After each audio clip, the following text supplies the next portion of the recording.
Hello guys. இப்போது வியனா big pass வீட்டுக்குள்ளே வந்துட்டாங்க. வந்ததுமே உங்கள் எல்லாருக்கும் ஒரு டாஸ்க் வச்சுருக்கேன் அப்படின்னு சொல்லிட்டு ஒரு டாஸ்க்கை எக்ஸ்பிளைன் பண்ண ஸ்டார்ட் பண்ணுறாங்க. ஆனால் வியனா உள்ளே என்ட்ரு ஆனவுடனே விக்ரம் வந்து ரொம்பவே ஷாக்கில் நிற்பார். அது வந்து சும்மா அப்படி பண்ணணும்னு பண்ணாரா, இல்லை உண்மையவே ஷாக் ஆனாரா, எதுக்காக ஷாக் ஆனார் அப்படின்றது தெரியல. நீங்கள் இன்றைக்கி எபிசோட் பார்க்கும்போது பாருங்கள். ரொம்பவே ஷாக் ஆகி நிற்பார். என்ன சொல்ல போகிறா, இல்லை வியானோட பெர்ஸ்பெக்டிவ் இப்படி இருக்கும், நம்ம நம்ம நம்ம பண்ணது, நம்மளோட கேம் ப்ளே பற்றி ஏதாவது சொல்ல போகிறாளா, என்ன நினச்சாருன்னு தெரியல. ரொம்பவே ஷாக்காகி நின்றுட்டு இருந்தார். நீங்கள் இன்றைக்கி அதை நோட் பண்ணுங்கள்.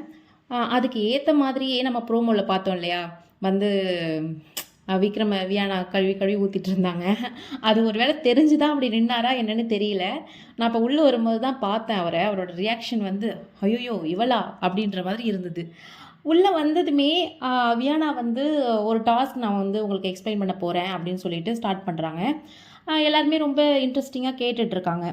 அந்த டைமில் தான் வியானா வந்து அந்த டாஸ்க்கை எக்ஸ்பிளைன் பண்ணுறாங்க. அதாவது இது வரைக்குமே இந்த வீட்டில் எதுவுமே பண்ணாமல் ரொம்பவே கூலாக சாப்பிட்டுட்டு தூங்கிக்கிட்டு வெட்டியாக ஓப்பி அடிச்சுட்டு லிட்ரலி மிக்சர் சாப்பிட்டுட்டு யாரெல்லாம் இருந்தாங்க அப்படின்றத ஹவுஸ்மேட்ஸ் வந்து நீங்கள் செலக்ட் பண்ணி சொல்லுங்கள். அவங்கள நான் இன்றைக்கி நைட்டு போகும்போது அவங்கள என் கூடவே கூட்டிகிட்டு போயிடுவேன். தட் மீன்ஸ் அவங்க 2 பேரும் இந்த வீட்டிலேருந்து எலிமினேட் ஆகிடுறாங்க இன்றைக்கி நைட்டு. ஸோ அதை தான் வியானா வந்து எக்ஸ்பிளைன் பண்ணிகிட்டு இருந்தாங்க.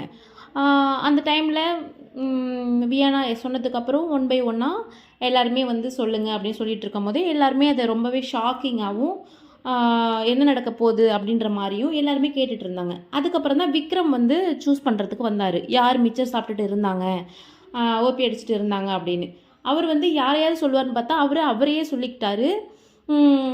அழுதுட்டும் இருந்தார் அந்த டைமில். எல்லாருமே ரொம்ப ஷாக்காக பார்த்துட்டு இருந்தாங்க. இதுக்கப்புறம் நான் இந்த வீட்டில் இருக்கிறதுக்கு கொஞ்சம் கூட டிசர்வான ஆள் கிடையாது. ஏன்னா நான் எல்லா டாஸ்க்குமே நல்லா தான் பண்ணேன், நான் மிக்சர்லாம் சாப்பிட்டுட்டு இல்லை. இருந்தாலுமே நான் வந்து ஒரு இடத்துல ஒரு தப்பு பண்ணிட்டேன், அதை ரொம்ப மன்னிப்பு கேட்டுக்கிறேன் திவ்யா கிட்ட. திவ்யாவை வந்து நான் ஃப்ராடு அப்படின்ற ஒரு வார்த்தையை சொல்லி திட்டேன். அந்த வார்த்தையை சொல்லி திட்டினதுக்கப்புறம் திவ்யா ரொம்பவே ஃபீல் பண்ணாங்க. தனியாக உட்காந்து அழுவவும் செஞ்சாங்க. அதுக்காக நான் ரொம்பவே வந்து என் மேலே எனக்கே வந்து இருந்த ஒரு நம்பிக்கை, ஹோப் எல்லாமே வந்து போயிடுச்சு. இதுக்கப்புறம் என்னையே எனக்கு வந்து பிடிக்காமல் போயிடுச்சு நான் அவங்கள ஃப்ராடுன்னு சொன்னதுக்கப்புறம் அப்படின்னு வந்து ரொம்பவே ஃபீல் பண்ணி சொல்லிட்டு இருந்தாங்க. என்னென்னா அவர் வந்து இன்றைக்கி நைட்டு நான் இந்த வீட்டிலேருந்து வெளில போகிறேன், நான் வந்து வியானா கூட போகிறேன் அப்படின்னு சொல்லி ரொம்பவே ஃபீல் பண்ணிகிட்டு இருந்தார். அதுதான் வந்து இன்றைக்கி விக்ரம் சொல்லிட்டு இருந்தார். இன்னும் நிறைய இன்ட்ரெஸ்டிங்கான விஷயங்கள் போயிட்டுருக்கு கைஸ். நான் அப்டேட் பண்ணிகிட்டே இருக்கேன். எல்லா வீடியோஸும் பாருங்கள், லைக் பண்ணுங்கள், சப்ஸ்கிரைப் பண்ணுங்கள். பாய்.